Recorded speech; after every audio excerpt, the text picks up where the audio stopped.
Видеооко Аносплав находится в поселке Красный Затон, переулок Плотницкий, дом 1, квартира 8. Галина Семеновна Васильева, скажите, пожалуйста, какая у вас здесь заморочка случилась? Заморочка здесь случилась следующим образом. В мае месяце, когда произошло как бы стихийное бедствие, 2 недели шел дождь, 2 недели был ветер, тут у многих домов снесло крыши, у меня крышу разорвало. После этого потекло все, затекло, вот всю половина кухни затекло. Все потекло по обоям, все. Вот вы вот видите, тут здесь обои, вот они до сих пор. Я жду ремонта, который мне обещала, значит, ООО «Наш дом». С мая месяца все жду ремонта. И здесь вот прорвались обои и сыпалась штукатурка. Штукатурка как раз вот сыпется около плиты, где я не могу подойти даже согреть чай, потому что я боюсь, что это упадет мне на голову. И еще часть, значит, пролилось в туалете. В туалете тоже? Туалет тоже место такое, что ты боишься туда зайти, как бы на тебя не упало.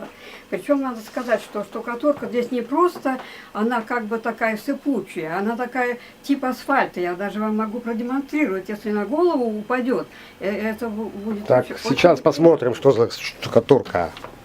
Он типа он там лежит, да? Да, вот 2 камня лежит. Так, вот это сырая штукатурка. Да, это посыпалось все, вот это в туалет. В туалете вон там еще все надорвано. Вот там все надорвано. Вон. Это уже вы обои сами клеили? Ничего не делали, я жду ремонта. И что они вам обещали? Кто? Значит, мастер Сергей Васильевич приходил. 2 раза приходил. Сначала говорили, что мы эту работу не выполняем. Потом, поскольку это стихийное бедствие, моей вины нет, их вины нет.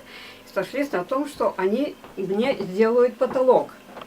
То есть все это снимут и потолок покроют. И с тех пор прошло, вот уже 7-й месяц идет. И за эти 7 месяцев мы с ним общались раза 4. И все время он обещал, он никогда не отказывал. Вот заказали материал привезли, значит, теперь к вам мы придем, когда снег пойдет. То есть у него бригада, которая чинит крыши. И когда, значит, снег пойдет, они придут ко мне. Угу. И после этого он куда-то пропал, не звонил, ничего. Я звоню по Наш дом по телефону, значит, мы ничего не знаем, он в отпуске, его нет, и все, и до сих пор. Вот сейчас он вышел из отпуска, я звоню, с понедельника я звоню туда, вот ООО «Наш дом». В понедельник я туда звонила 7 раз. Они включат вот этот, как он? Автоответчик. Автоответчик включат, все, песню проиграют, и до свидания. Вы звонили с сотового, да? Сотового, конечно. И да. Получается, что денежки кап-кап идут. Да, конечно. 7 раз. Так, и они вам ничего не отвечают? Ничего, нет, ничего не отвечают.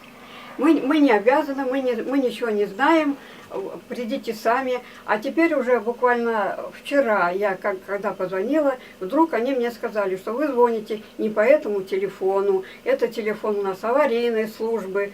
Я говорю, с какой стати все время это был телефон этого ООО «Наш дом», жил ремонт. А сейчас вдруг это у вас аварийная служба. Я говорю, так у меня и так авария. Это что, не авария? Так, ваше пожелание какое? В чем заключается пожелание? Мое пожелание, чтобы я под Новый год не стала жертвой вот этой штукатурки. В результате такого, как можно сказать, безответственного отношения руководства. Если ты обещал, ты позвони. А фамилию вы можете назвать? ООО «Наш дом». ООО «Наш дом». Звать его? Мастера зовут Сергей Васильевич. Фамилия я по...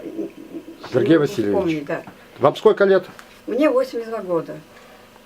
Здесь я живу уже, наверное, лет, наверное, 10. А в Республике Коми? А в Республике Коми я живу вообще с 62 года, начиная с Воркуты. Сначала жила в Воркуте, Потом, Вы трудились в сфере здравоохранения. да, я проработала в республике, проработала 30 с лишним лет в Республиканском комитете Красного Креста, фактически его возглавляла и председателем, и заместителем. И последние 10 лет я работала, значит, в социальной службе, была заведующей самым тяжелым, самым трудным отделением, которое называлось «Хоспис на дому». То есть мои 20 работников, медсестер и социальных работников обслуживали больных, которых из больницы выписали, так как лечение уже им бесполезно, и выписали под наш контроль нашего отделения домой. Так, но сейчас получается, что здесь не соблюдены никакие санитарно-гигиенические нормы Естественно. и никакие психоэмоциональные. Я, например, боюсь подойти К плите. поставить чайник, к тому же у меня еще рука сломана, мне так тяжело это одной рукой. И боюсь, что это все, в один момент все это упадет и посыпется мне на голову. И такое же состояние в туалете. Зайдешь в туалет и думаешь, не знаешь, когда там все упадет. Какое состояние? Я не могу сделать ремонта. Ремонт можно, давно уже жду ремонта, но ремонт нельзя начать, прежде чем потолок не сделать. Получается состояние неопределенности. Состояние неопределенности. По правилу Лапитали надо неопределенность снимать, то есть брать производную. Так, я постараюсь с точки зрения небанальной эрудиции это сделать. Спасибо.